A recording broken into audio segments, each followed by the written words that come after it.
السلام علیکم عزیز طلبہ، ہم فیض صاحب کی تیسری اور آپ کے کورس میں شامل آخری نظم کے ساتھ آپ کے ساتھ موجود ہیں۔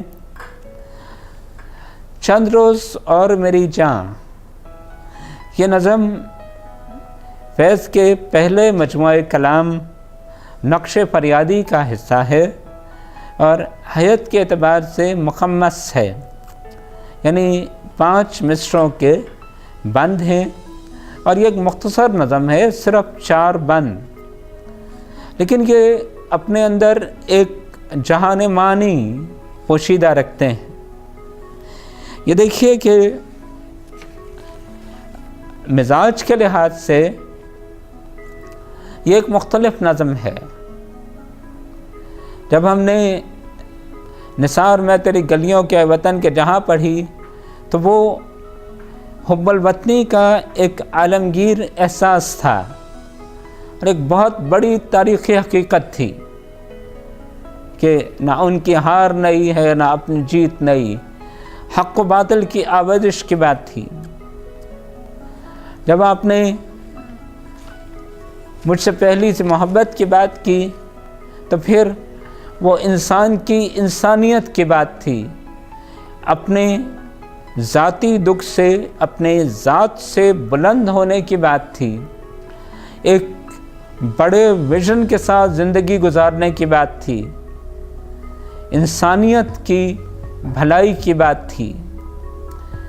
یہاں پر مرکزی نقطہ حریت کا ہے، جدوجہد آزادی کا ہے، انسان کے کسی بھی غیر مقامی طاقت کے غلام نہ ہونے کا ہے۔ یہ بھی آپ کہہ سکتے ہیں کہ کسی بھی طاقت کے غلام نہ ہونے کا ہے، سیلف گورننگ ہونے کا ہے، خود مختار اور آزاد معزز ہونے کا ہے۔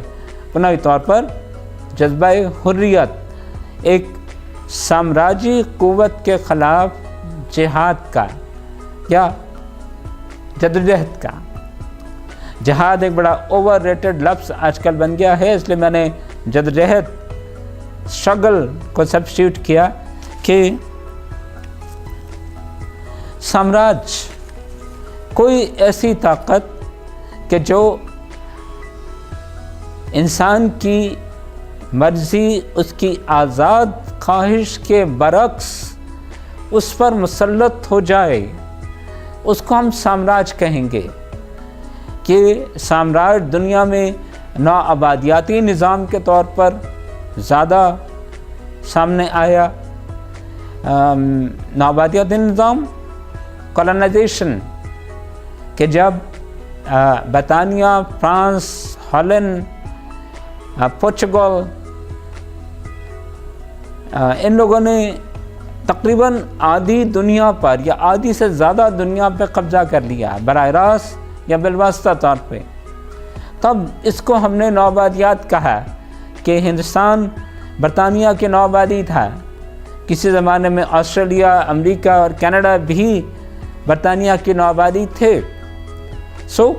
اس نظام کو توڑنا یہ اس نظم کا بنیادی مرکزی خیال ہے کہ چند روز اور میری جان، ہم غلام ہیں لیکن ہمیں بہت جلد اس غلامی سے نجات حاصل کر لینی ہے۔ یہ اس نظم کا مرکزی خیال ہے اور یہاں یہ بات آ رہی ہے کہ اس نظم کا جس کو آپ امیڈیٹ بیک گراؤنڈ کہیں، اس کا جو فوری پس منظر ہے یا براہ راست مخاطب ہے وہ تو انگریز ہے۔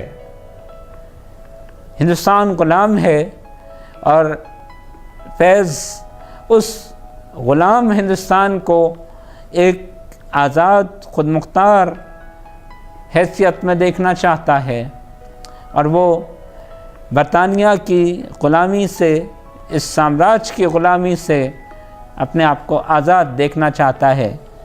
لیکن یہاں یہ بات بھی یاد رکھیے کہ یہ نظم ایک